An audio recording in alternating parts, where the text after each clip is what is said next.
Hi, everybody. My name is Stephanie Kraft, and hopefully you can hear me okay in this video. People sometimes comment that my volume is too low, so I'm going to try to shout. So in this video today, I want to talk about oxalates. What are oxalates? Well, they are basically like crystalline formation molecules that occur in plant foods. And when we eat them, these oxalic acids or oxalate crystals get embedded in the tissues in our body, and they're toxins. And so the reason that I'm making a video about this is because I think that oxalates are probably one of the most important things to know about food and health, and they're probably the least known substance and topic and toxin. So this is such a huge topic. So where do I begin? Okay, well, first of all, if you want to know which foods are high in oxalates, you should look it up, but I'll give you a rundown of some of the foods that are very high in oxalates, which would be chocolate, rhubarb, kiwi, almonds, wheat, all grains, almost all grains, lots of fruits, raspberries, strawberries. Spinach is extremely high. Kale, medium, not so high. Sweet potatoes, walnuts, seeds, nuts and seeds, grains, lots of vegetables. And so it's very important to know which foods are high in oxalates. Okay, so this topic came to my attention when I went on the carnivore diet. So a year ago, I started on the keto diet, and I was on it for 5 months. Then on September 1st, 2019, I started on the carnivore diet. Carnivore is all animal foods. It's an animal-based diet. Okay, so here's what happens when you go low oxalate. The carnivore diet is a low oxalate diet. And let me just back up for 1 second and tell you that everybody has heard about kidney stones, right? So kidney stones are oxalic acid when it binds with calcium. It's calcium oxalate. That's what kidney stones are. Everybody knows that, people know about kidney stones. They don't necessarily maybe know what they are, the substance of a stone, but again, it's the oxalic acid when it binds with calcium in your body, which it does bind with minerals and especially calcium, and then gets just deposited in the kidneys. I've never had a kidney stone, but some people are more prone to them, and they are supposedly like the most excruciating thing you can have when they're passing. And so people who are prone to kidney stones probably know about a low oxalate diet, right? But most of us don't, or maybe even they don't know. I don't know if I'm sure doctors don't educate about nutrition, not mainstream doctors, but the way that I learned about this topic was by entering into the community, the carnivore community online, and reading and watching videos. And it's very, very important. That's why I'm making this video, and I want everybody to listen up, even if you think that it has nothing to do with you. I'm telling you, it has to do with every human on the planet. Now, some people can process oxalates better. They're always a toxin 100% of the time. They're never beneficial for our body, and we do not have a mechanism to get rid of them. Well, we do, but we don't digest them. We digest fats, carbohydrates, and proteins, right? But we have other ways to rid our bodies of toxins, but oxalates are especially hard. Now, we do have a bacteria in the gut called Oxalobacter bacteria. However, if you've ever had a round with antibiotics, if you've ever taken antibiotics, it kills off oxalobacter bacteria, which is what breaks down oxalates in the body. When I say oxalates or oxalic acid, it's the same thing. Same thing. The formation of these crystalline structures is like glass, like needles, and it acts like glass. It's shards. They're called raphides, R-A-P-H-I-D-E, raphides. They look like, under a microscope, glass and pins and needles, and they do embed in our body. So if you've ever had antibiotics, you're not very good at, it's killed off the oxalobacter bacteria, and you're not very good at getting rid of them. And then they just embed in muscle, bone, nerves, every organ, skin, everywhere in your body. They go. And where oxalates go in your body is usually where you're the most vulnerable. If you've ever had an injury, if you have inflammation, the oxalates will go embed more heavily in those areas. They will also cause inflammation. So we'll get to that about the body in a minute. But the way that I can't, like, going back to my story, when I started on the carnivore diet, I went low oxalate because oxalates are not in animal foods at all. There's a little, your body can produce some oxalate from collagen, but not a lot is known about that right now. And just about this whole topic, most people don't know about it because it's kind of a newer discovery. Okay. And when you go online and you look up high oxalate foods, you might not find an extremely long list, right? You're going to find the things I just said, but it's so much longer than that. The list is so much longer than that. So when you go low oxalate, what ends up happening is your body can then begin to release the oxalate out of wherever it's been stored in your body. Before that, if you're continuously eating a moderate or high oxalate diet, which most people do, almost every single person does, then your body will not be in a process of releasing them. So when I tell people, oh, that might be oxalates, or you should look, be aware of oxalates, a lot of times the response is, I don't have a problem with that.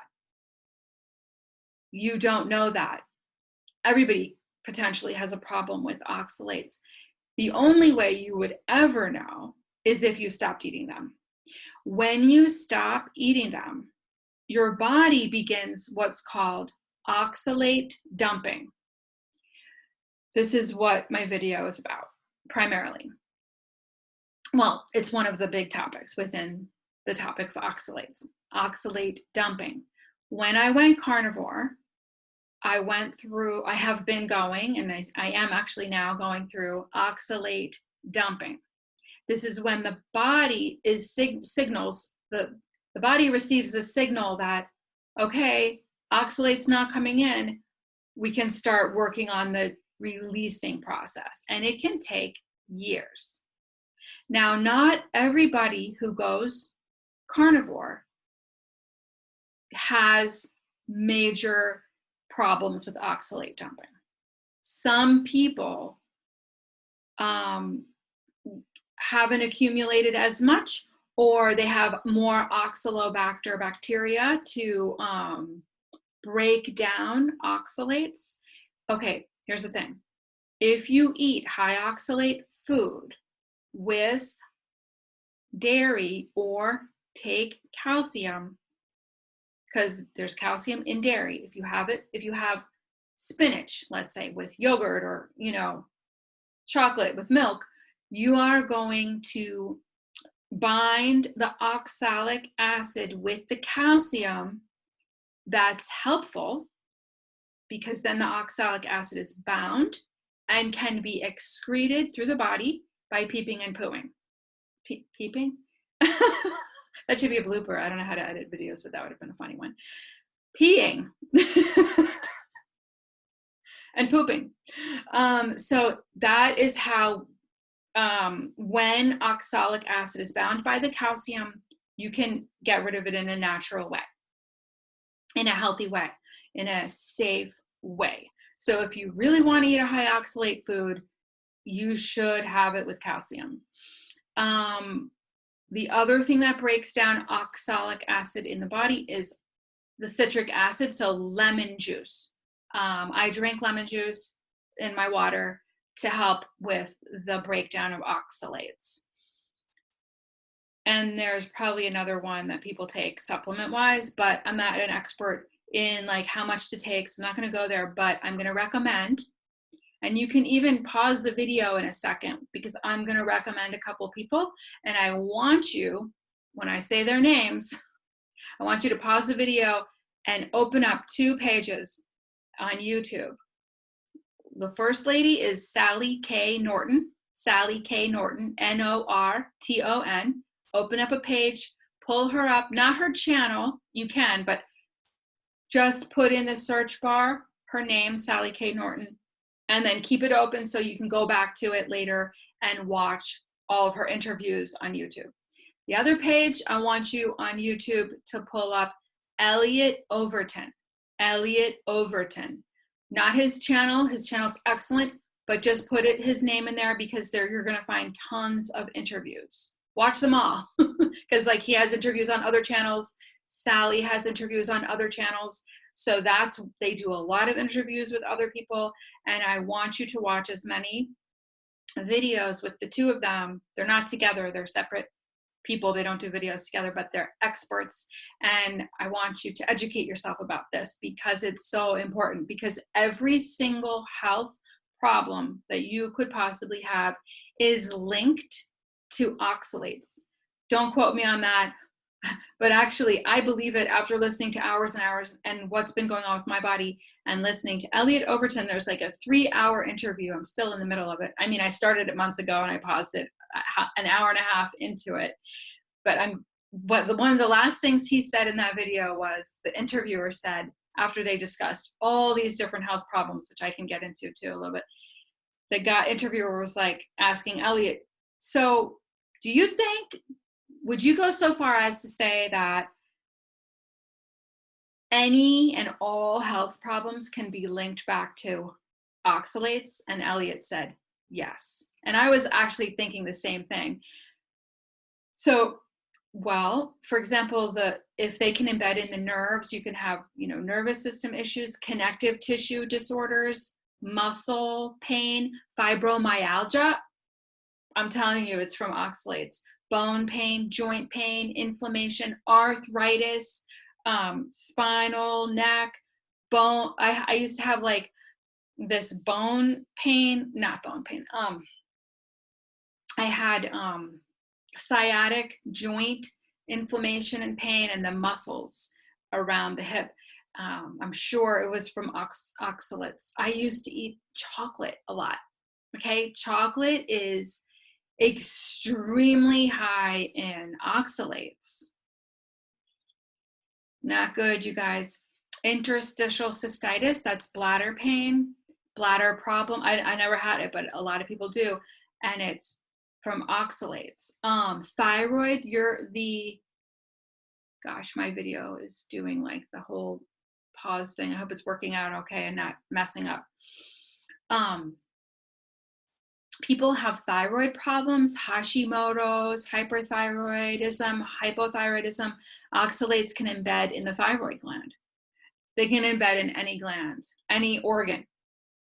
Thyroid issues can definitely be attributed to oxalates. Bone, nerves, I went over that. But okay, going back to the oxalate dumping. It's not recommended to go no oxalate. Going from moderate to high oxalate diet to no Oxalates is not really a good way to go because dumping symptoms can be severe. I had bad ones, and I'll tell you about them, but other people have, like, people go to the ER, they feel like they're dying, and you can die from eating too much oxalates at one time. And I think you could even die from oxalate dumping, but that'd be extreme. There's a story, actually, about a guy who ate sorrel soup. He ate like a large quantity, like maybe 3 bowls. In the story, it tells you how much he ate, and he died. Why? Because the sorrel is high in oxalates. If you eat, like, I don't remember the amount, but like 5, it's a certain amount of, like, more than a pound of spinach. Is it more than a pound? I don't know the amount, but a certain amount of spinach, you can die from oxalates. Okay, why? I'll go back to the dumping in a minute. There's so much, sorry if I'm jumping around, there's so much to say about this topic. Why would we be eating these things? It's because we don't even know, but plants have toxins because they don't want to be eaten. And when you eat, what they have is a defense system. Okay, animals can run away and defend themselves, and they don't excrete toxins when they're being killed. Plants do. So they have a predator coming. Even before the predator gets them, the plant senses it and begins to excrete toxins to make itself seem harmful and toxic to the animal, and so, or the insect or whatever's going to eat it, and that prevents the animal from eating it, and it goes away. So, but if we or animals eat the high oxalate plant food, they can feel that in their mouth. So, for example, I cannot eat spinach. Whenever I would eat spinach, I would get this most uncomfortable dry teeth and dry mouth feeling that it was like unbearably uncomfortable. So I was like, I'm never eating spinach again. I hate it. I can't stand the feeling in my mouth. It's a horrible, horrible, horrible feeling that it would be hard to make it go away too. So I didn't know that was oxalates, but I knew I couldn't eat spinach. I'm sure that's happened to you, maybe with other foods, with that food or kiwi, for example. Maybe other foods this has happened to you. Oh, here's the other thing. When I was on keto, I started eating more almond flour because I was making stuff with it. And I started to get really, really sick from it. Sick in my stomach, like it hurt, and I felt horrible, and I had to stop eating it. People who go on vegan diets, vegetarian, and keto diets tend to go extremely high in oxalate consumption. People who have green smoothies, fruit smoothies, tend to go very high in oxalate consumption, and it's not healthy. Green smoothies, there's nothing healthy about a green smoothie. Nothing, because of the amount of plant toxins. They actually bind to minerals and deplete your body of important nutrients, and your body cannot absorb the nutrients in plants very well. So a lot of people who go keto end up increasing oxalates. And like I said, vegetarian, vegan, it's not good. It's not healthy. You should look up Paul Saladino on YouTube. Watch all of his videos because he goes into the plant toxins that everybody needs to know about this topic. But I'm just talking about oxalates today. And you can see I'm wearing my Meat Heals shirt, but I'm not like going into the whole carnivore thing. I'll tell you a little bit about that, my journey with that.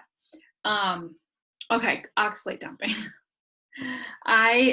So when I started carnivore, it's weird because I started from the very first day I was craving dairy, like extremely strongly. And I think it's just because the consciousness of my body knew that no more oxalates are coming in. Her body is going to start dumping oxalates. It can be very painful, and she needs to get the calcium in to bind to the oxalic acid to make it come out of the body in a safer way. Well, I did have the dairy. It's so weird how it happened, because I wasn't like, or I order from a farm, and I hadn't been ordering raw milk, raw cheese, kefir.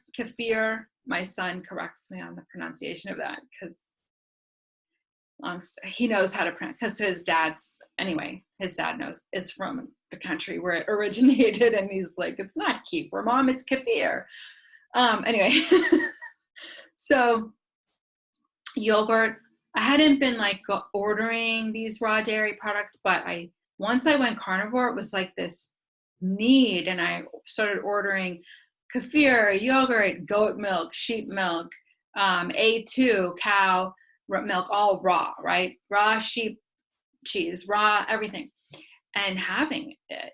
Okay, but I kept thinking I shouldn't be doing this, because people say it makes you gain weight, and I'm trying to lose weight, and I'm not losing weight, and they say it causes inflammation, and it's like there's two camps, like, oh, raw dairy is so healing, and then the other people are like, oh, all dairy is bad and you shouldn't do it. Anyway, I was having it, but then the day came one day, months later, where I was like, okay, I really need to stop the dairy. It's almost like an addiction, and not really, but I just felt like I should try not having it. When I stopped it, woo, I went into horrible oxalate dumping. And thank God I was like in Facebook groups, on YouTube, like totally saturated with information about oxalate dumping. So I recognized what was happening, and I was in like low oxalate groups, and I had oxalic acid crystals coming out of my skin. Like I'm going through a dumping now. It's more mild. But you can just like run your hand over and like feel these little crystals. I mean, it's almost like salt, but they're coming out of your skin. So in the first, mine's mild now. I'm not really having major symptoms. But in the beginning, and it's cyclical. It's like, for me, it seems like it's every 3 weeks, and that's pretty common for people. I guess the body just knows, how much the body can handle. Let's start the dumping again, and it really is cyclical. It's weird. So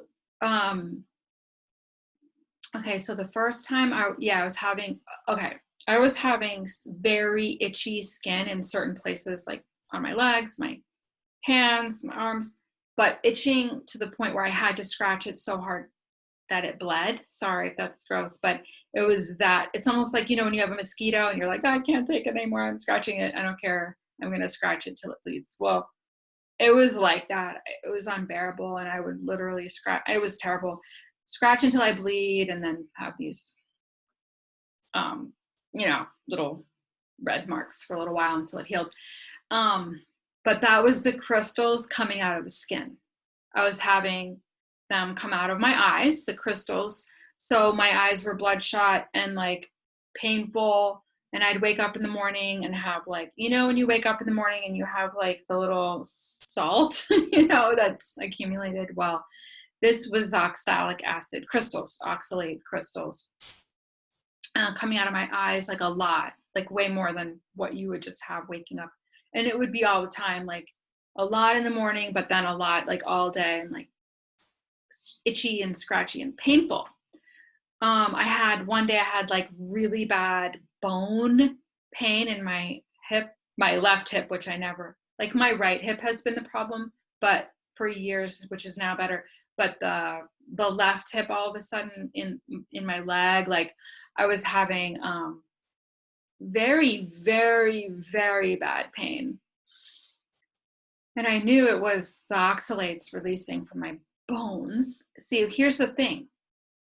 If you start to have an oxalate dump, what you do is you eat a high oxalate food to mitigate the dumping symptoms. It's like you eat that food and the body is like, oh, we're going to stop dumping now. We're getting more oxalates in.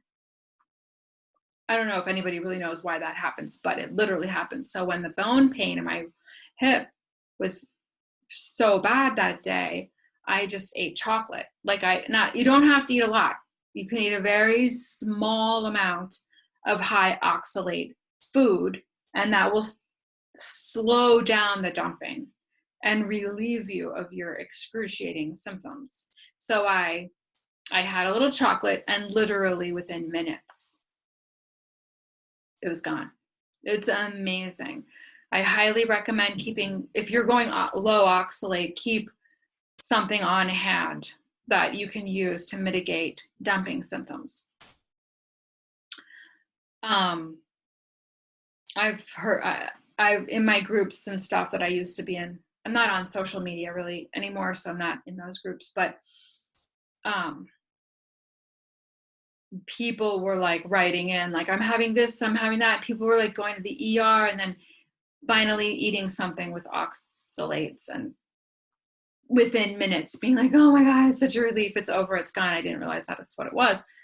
So it's good to be very well educated on the topic if you're going to go low oxalate. It's not recommended to go zero because, like, right off the bat, because of the severe dumping that you can experience. And so you should taper it down. Sally K. Norton goes into that. There's a protocol. I don't know what the protocol is, but you're supposed to not go lower than, I think it's 50 milligrams a day of oxalates. So if you want to do this and you want to start healing your body, and I'm telling you, anything that you have, any ache, pain, issue, disorder, condition, anything that you have, I would say, if you're having issues with your body, go low oxalate, taper it down, get down to 50 milligrams a day, and maintain that, because over time, your body will be dumping them. I promise you, if you have a problem, they'll be dumping. If you have an accumulation, your body will be dumping them, and your body will heal and get better.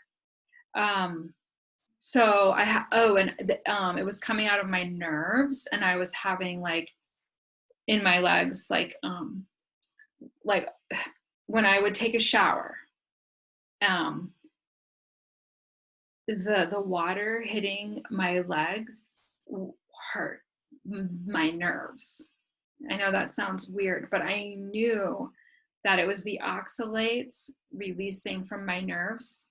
And like I said, it's cyclical. So it's like I have all these groups of weird symptoms, and then a break where oxalates aren't coming out of my body, And so I knew that the bone pain, I knew was a releasing of oxalates. The nerve pain, I knew was a releasing. And now I'm having, like, new and different nerve issues where I can feel my nerves kind of going like that, like a muscle spasm, but it's in my nerves. And I know in, like, certain places in my body, and I know, here I go again, like another phase of the oxalate dumping coming out of the different places where they've been stored in my body.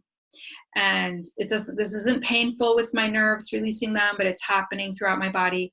And I know because I've been having, like, the crystals coming out of my skin. Like here, I just ran over my arm, and there's, like, that little bump, if you can imagine, like embedded salt crystals, and it just comes to the surface. Now, I did have some big red bumps of the oxalic acid crystals coming to the surface, and I was like, oh my God, are these gonna rupture out of my skin, like big crystals? And I asked in my group, and people posted all their pictures of their crystals coming out of their skin, like big ones. And I was like, oh my God, I can't believe I'm gonna have, like, larger crystals coming out. And the thing about my dumping is that they then, like, went back down. Like, they didn't come out. They, like, got retreated back into my body, and the big ones never came out through my skin, which is good because, some of them, even here's like I like scabs and stuff from, like, them coming out. But luckily for me, they're smaller. Sorry if this is gross to you guys, but this is what's happening. Mine are like smaller, teeny little crystals coming out of the skin, thank goodness. But people can get really bad problems. Like one lady wrote that her thyroid was damaged because oxalic acid crystals were, being released. So you can imagine that these raphides, the sharp glass-like structures of them, can damage tissues, but your tissues can heal. Like, I don't know how that permanently damaged her thyroid. I don't know. I didn't talk to her, but I saw that posting and she was like, yeah, my thyroid is damaged from oxalate dumping. All right. So did I talk about everything? So I'm wearing my shirt, you guys. I've never worn this shirt before and I don't even know if I would wear it out. But the thing is, like, it's a statement, right? Like, meat heals. But it's true. Look at what happened to me. I went carnivore. My body started releasing toxins, oxalates. That's good. I'm not complaining about the symptoms. I mean, yeah, I can complain about the pain and everything, but how great is it that your body releases toxins? Oh, and so here's the other thing. I was having, like, in my neck, cervical spine, and in my, so my sacrum and my sacroiliac joint in the back, and then my hip, and then the hip, the muscles here were like having issues, right? Well, I'm sure, I'm not 100% sure, right? Because it's inside the body and you can't see it, but it seems like the oxalates were accumulating there, creating inflammation, and it's gone. I did a lot of stuff to get rid of it, like my diet, which if you do a carnivore diet, you're lowering inflammation. I went to a chiropractor recently and I'm gonna have to, like, send him a note. I actually was gonna go to him again, but then this whole virus thing, I couldn't go back. Anyway, but he helped me with reducing the inflammation. He did some ultrasound and did some really nice, gentle chiropractic work there, and I'm healed. I did some past life regressions to heal it too at the same time. So, like, I worked on it big time myself, with many things. Anyway, with massage and stuff. But the point is that it wasn't healing for a long time. And I truly believe that with these cyclical oxalate dumps that I've been going through, that it was finally releasing through out of the connective tissue, out of the nerves, out of the bones, and out of the muscles. And I'm feeling it in different places. So I know it's happening.